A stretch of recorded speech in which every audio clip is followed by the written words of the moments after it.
Welcome to the Faith and Feelings podcast. My name is Taylor Joy, and I'm passionate about helping you untangle and honor your emotions, authentically practice your faith, and integrate both into your everyday life so that you can experience the goodness and delight that comes from living in relationship with yourself, God, and others. Thank you for joining me. Let's get started. When you get married and when you have kids. Christian narratives around singleness often place a high value on marriage, sometimes suggesting that true contentment or completeness can only be found in this place. What do you do when your life unfolds in a way that is viewed as atypical or even less than? How can we learn to hold space for the not normal as holy and sacred too? In the space between what we thought life would be and what life actually is, we can experience a visceral sense of loneliness.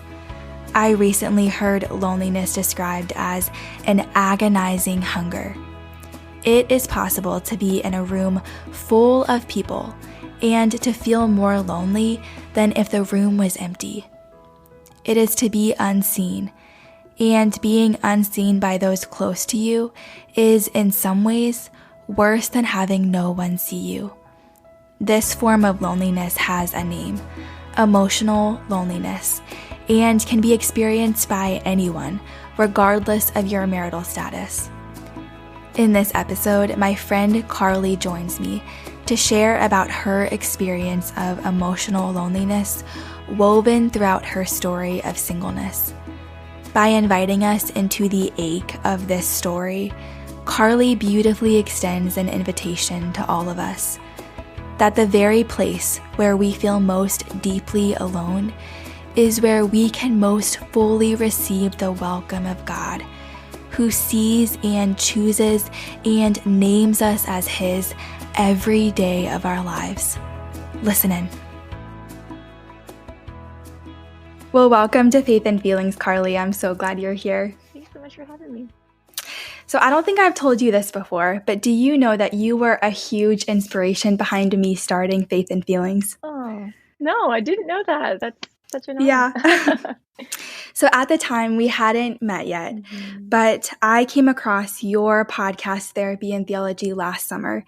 And I remember taking walks and listening to your episodes on faith and spiritual formation and therapy. And you modeled what it looks like to engage these topics well in a similar life season.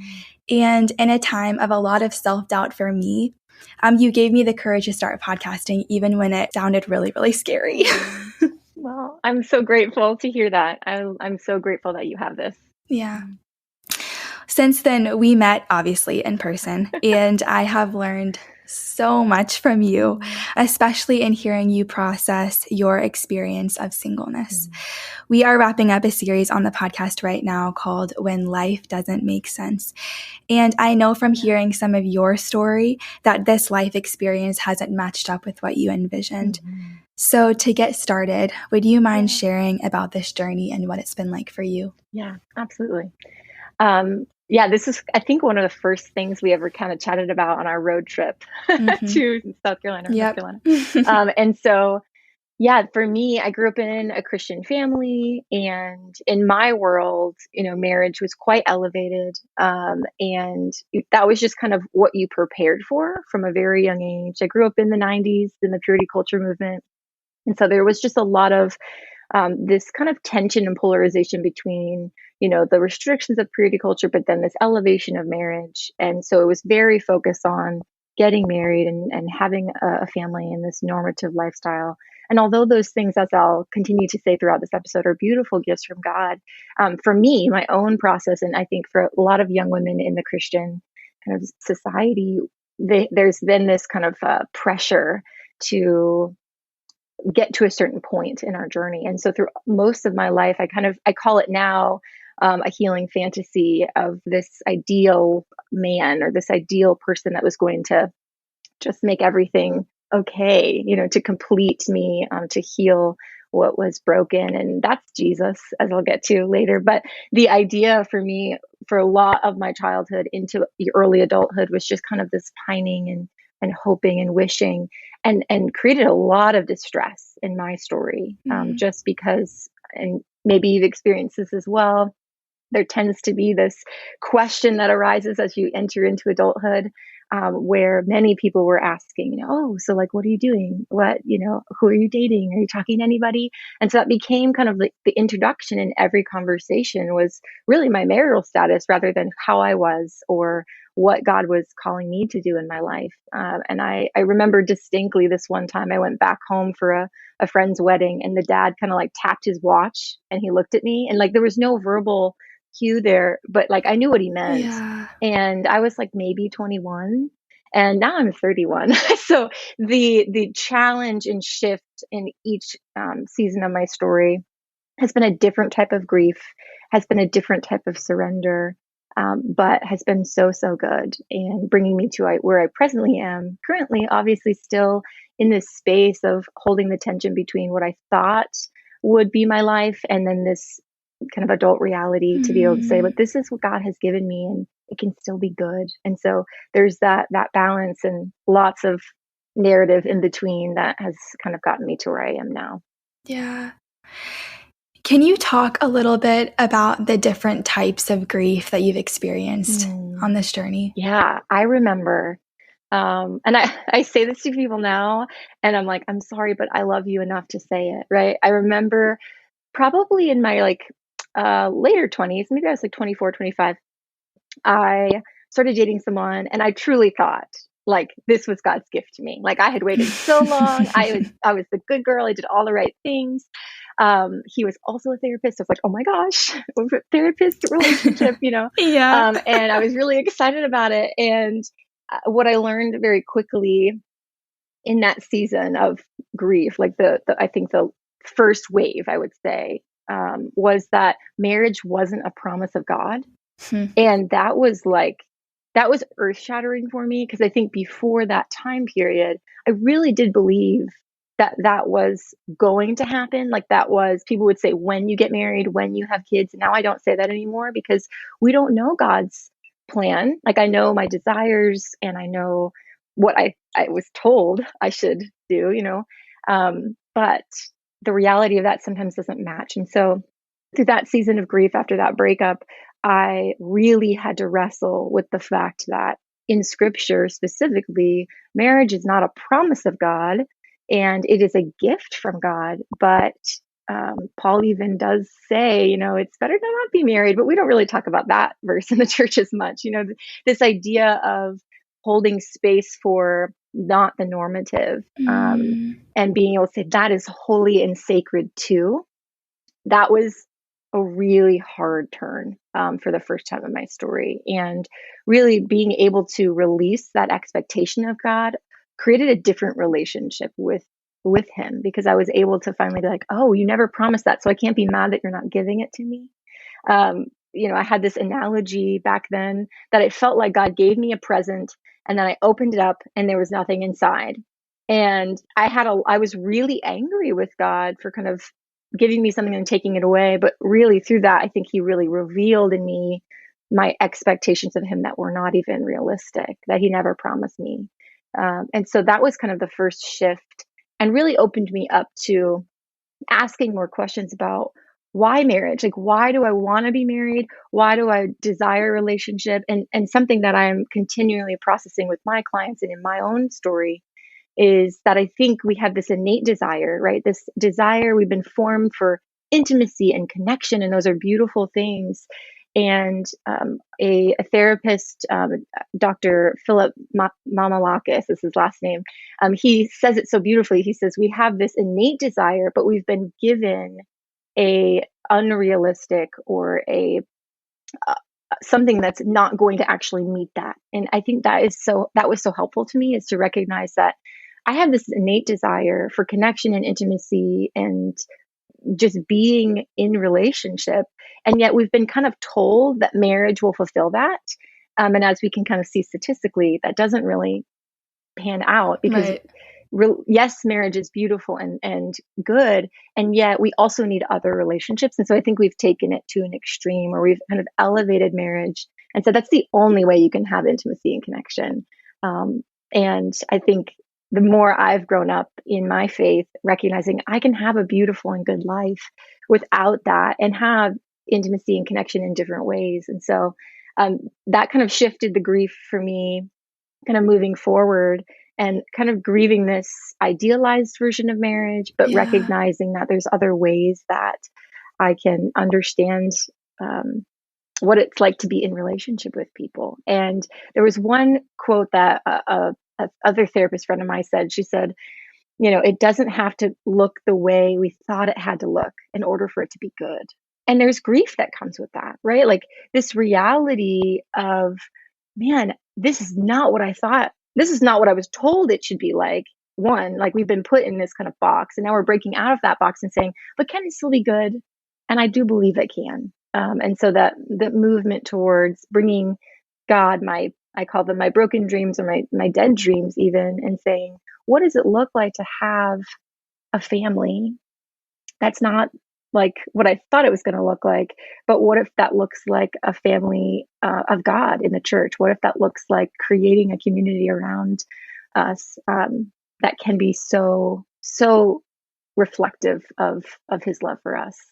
So it doesn't have to be just one way. And I think Mm. the levels of grief that's brought me through has been really good and really hard at the same time. Just this continuing refining of what Christ meant for this uniting of all things, this ability to see family outside of the context of just the normative family system, but that we all belong together in the family of God. And so that's been a huge shift and a huge process for me as I've kind of grieved different levels of that. What did it look like for you to bring that anger, those expectations to God and wrestle it out with Him?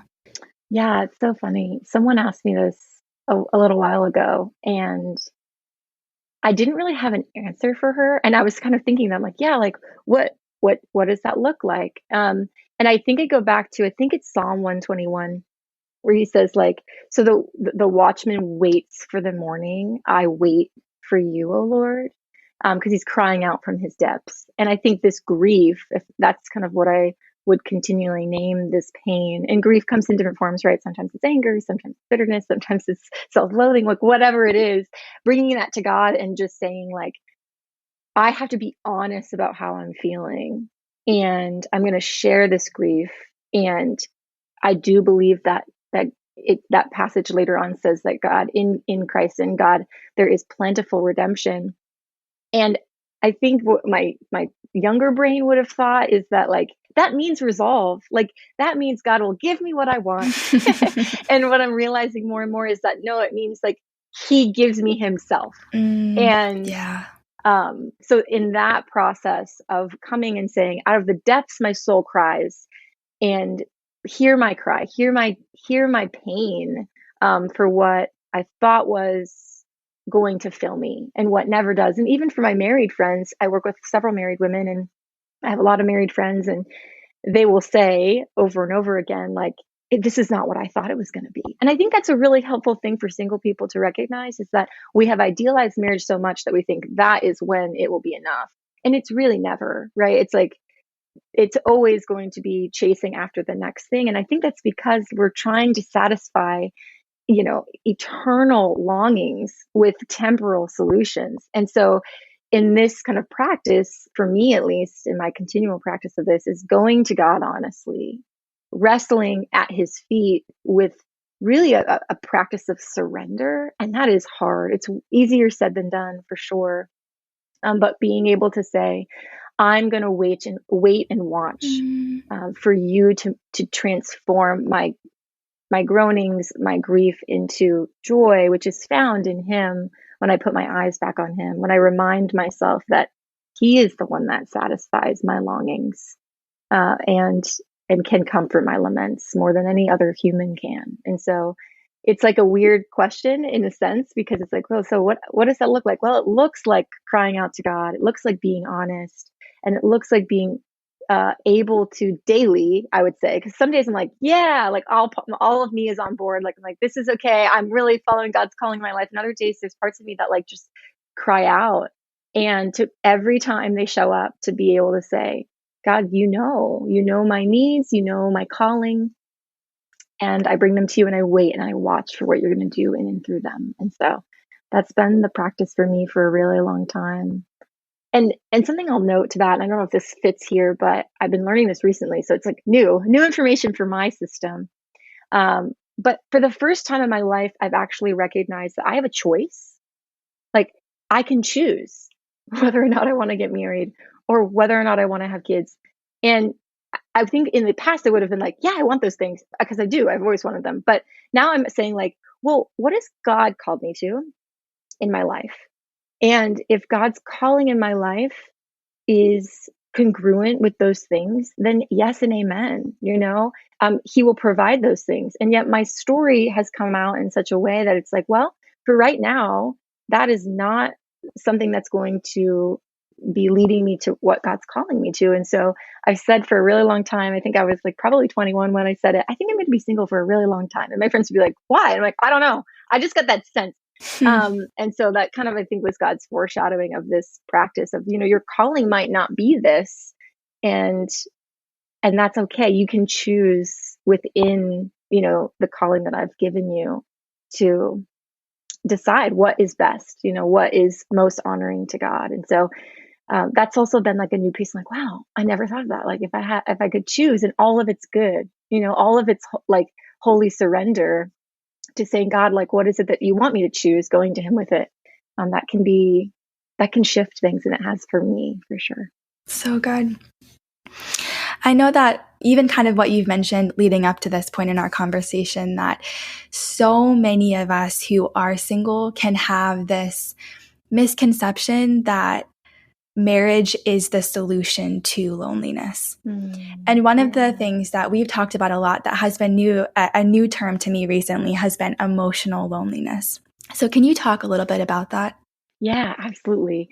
So I think this is so helpful for like any human, regardless of your marital status, because whether you're married or single, there is this, like, we call it differentiation in the counseling field. But really it's just this ability to be independent and autonomous. Like I make my own food, I do my own laundry, I can clean up my own house. Like those independent skills, it's adulting, right? That is just normal adulting.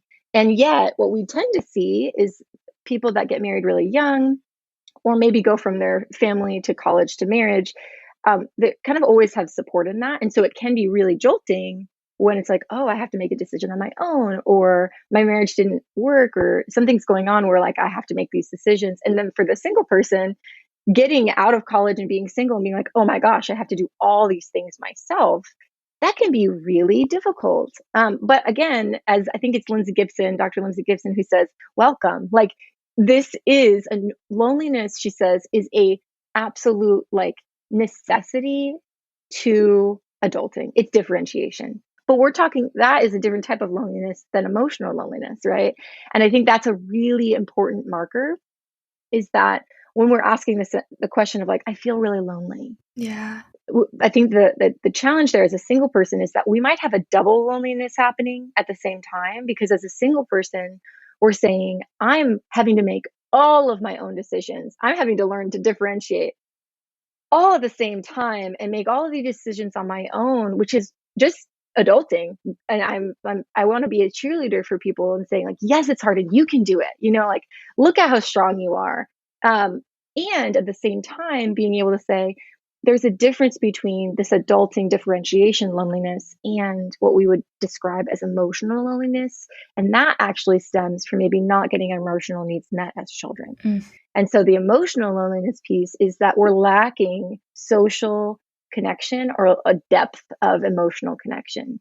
And the best thing about that scenario is that we can get those needs met in or outside of a marriage. And some people have a lot of their like individuation like needs met, like, oh, I don't have to make a lot of decisions because I'm in a marriage and I can bounce things off my spouse, but they might not actually get their emotional needs met in a marriage, right? So we're able to see as single people, hey, how am I getting my emotional needs met And how am I recognizing that who do I just need to vent to and be like, wow, adulting is so freaking hard because it Yeah. is. But just naming that and being like, shoot, this is hard. Who else wants to like say it with me versus, wow, am I known? Like, am I known Mm. and seen in important ways?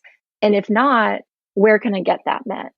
Because that emotional loneliness piece is really important for both the single and the married person to ask the question first, like, am I known and seen by God?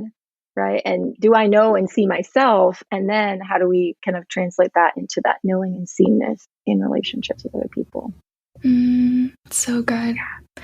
Can you share a recent time when you felt emotionally lonely? Ooh, And that's a good can you question. talk about what you felt, Okay. what you thought, and what you did? Yes. Well, I'm going to have to think. This is a good one.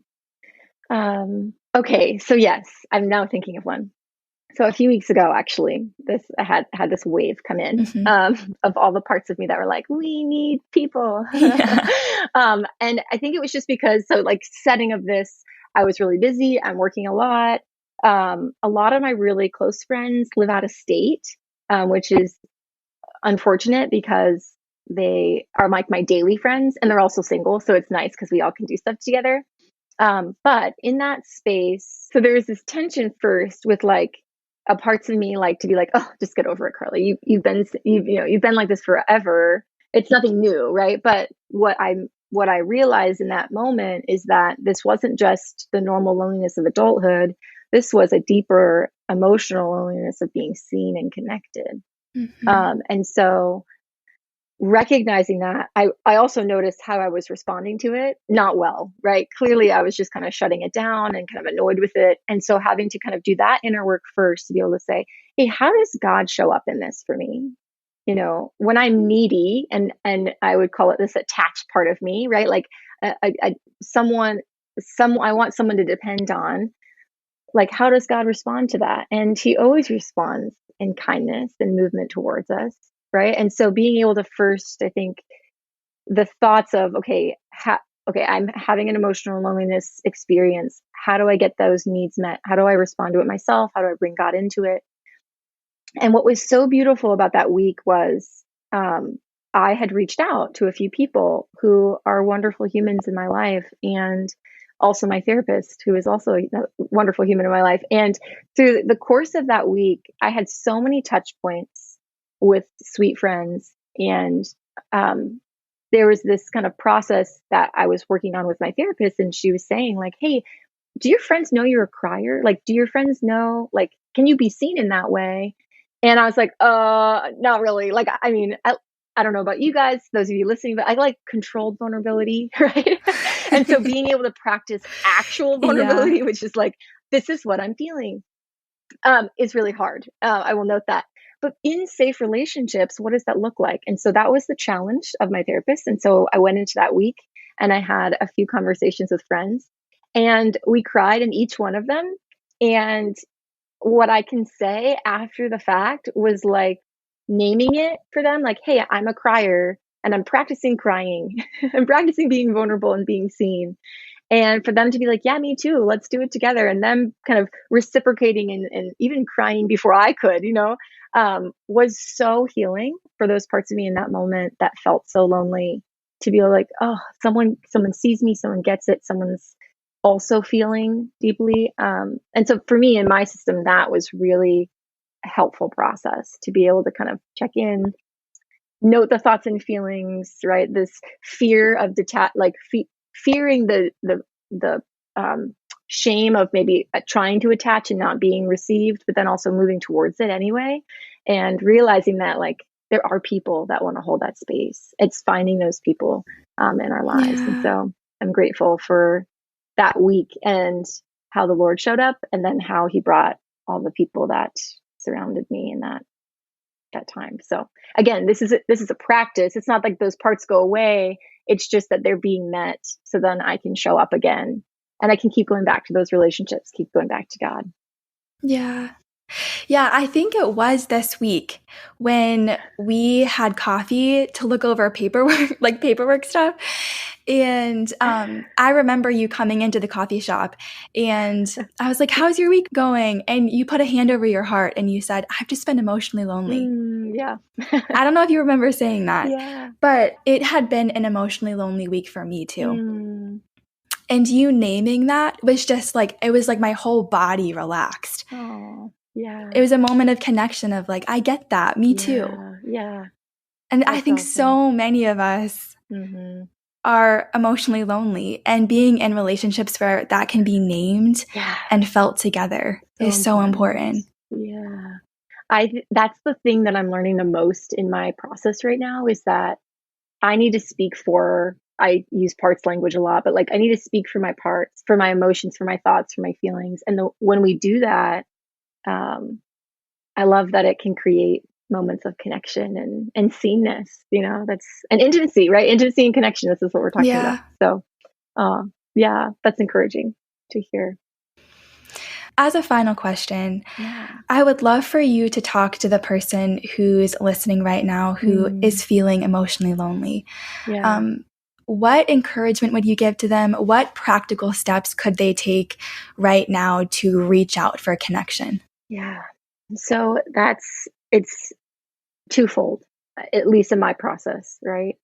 Maybe threefold if we want to say God is a separate entity in this. But I would say that, I always say to my clients, we start from the inside out, especially as adults. So there's a difference between a child and adult. And oftentimes our parts that are emotionally lonely are children. I like to think of them that way because it helps us have more empathy for them. And from like my theoretical orientation, that's kind of how I view it. And so when we're recognizing there's parts of us that are feeling emotionally lonely or carrying that, how are you first responding to those parts of you? That's the first question I would ask people to reflect on, because the way we show up to our system is oftentimes how we're anticipating other people to. And then that obviously makes even more distance and disconnection. Because if I'm showing up critical and shutting it down, then I'm assuming other people are going to.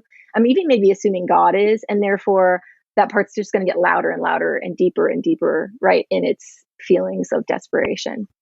And so how are you responding?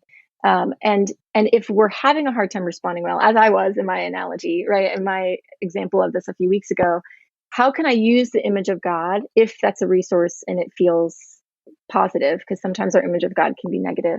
But if a resourcing of image of God can be positive, and I go to Isaiah 43, 1-4. If you're like, what is an image of God I can cling to? This is one that you can cling to. He says, I have named you. You are mine. You are precious in my eyes, and I love you. Like, if we can just like hold that space and listen to that and like name it every day, man, I think it can change our lives. And so, resourcing the image of God in that moment to say, who does God say I am? Is he close to me? He is. He's even more so. He's close to the brokenhearted. He's not a distant God. Does it mean we're going to get what we want? Not necessarily, but he does always promise himself. And so I think that is something that I resource a lot. And then from that space of already feeling connected in full, we can then move out to our support systems and say, hey, this is what I'm noticing in my system. And saying it out loud in a safe environment can be also really healing, because then we're showing up vulnerably, but we're also taking care of those parts of us. And then the other person can reciprocate. And I think, our interaction is a good example of just like maybe not even going to someone for that support, but going to someone with the recognition of, hey, I'm noticing, can actually be a really beautiful moment where we can both connect and say, I want to be there for you too. Do you feel this way? Because I feel this way. Yeah, I feel this way too. And I think that connection can be really, really helpful. Okay, I said that was the last question, but one more question that I thought of before we end. You are a resource queen. You have so many resources that you're always recommending to me. So are there any books or podcasts or anything like that you would recommend if people wanted to explore this topic more deeply? Yeah. So the first ones that pop up in my mind, and if I forget some, we'll maybe link them in the show notes, but Dr. Laura, she has, I'm looking at my books right now, Adult Children of Emotionally Immature Parents. I know the title maybe sounds a little like edgy, but it's a really good book. It's not bashing parents. it's just naming the reality of the lived experience of a lot of people that maybe just haven't been emotionally attuned to, and that repeats itself if it's not repaired. And so there's a lot of good process in there, especially for emotional loneliness, and being able to just recognize maybe why we're feeling the way we're feeling. I think that is, if I can resource that to anybody, like when you can recognize why you're feeling the way you are, you can stop being critical of it and dismissing of it, etc. And so it makes sense. I could just say that, like, it makes sense why you feel the way you do, and we just got to figure out how to reach those parts of you. And so that would be one. Another one would be No Bad Parts, which is by Dick Schwartz, which is parts language, but that really helps with the internalizing process. But he also has a second book that I've just been blown away by called You're the One You've Been Waiting For. And this is specifically in context to relationships. And what I think is so powerful about it is it's talking about it in like a marital dynamic or romantic relationship. But I read it as a single person, and it really helped me in my friendships. It really helped me in my family relationships. Just being able to recognize the dynamics that are happening. It's like that level system of like me to myself, me to my relationships, right? How those different dynamics work. And so when it comes to kind of flushing that out, I think those resources would be really helpful to continue studying. Yeah. Okay. Well, we will definitely link those in the show notes for anyone interested in reading them. But I'm so grateful for you, Carley. Thank you for this conversation today. Yeah, thank you so much. I love chatting with you, Taylor. When life twists and turns in a way that we never expected, what might it look like to bring our honest grief to God in a posture of watching and waiting? Personally, I found the language that Carley put to the concept of emotional loneliness to be so helpful. So, some questions to reflect on as we close. What is one step that you could take this week to practice real vulnerability in safe relationships? The kind that notices and names the true state of your soul. In what area of your life do you feel most alone? And what might it look like to cultivate a sense of togetherness and seenness here? I'll be sharing more reflections from the episode in this week's Substack. If you'd like to receive these Wednesday emails, you can subscribe through the link in the show notes. Until next week. Thank you for joining me for today's episode. I'd love to hear from you. Connect with me on Instagram at TaylorJoy. If this conversation was helpful and you'd like more information about my other offerings to engage your story more deeply, check out my website, taylorjoymurray.co.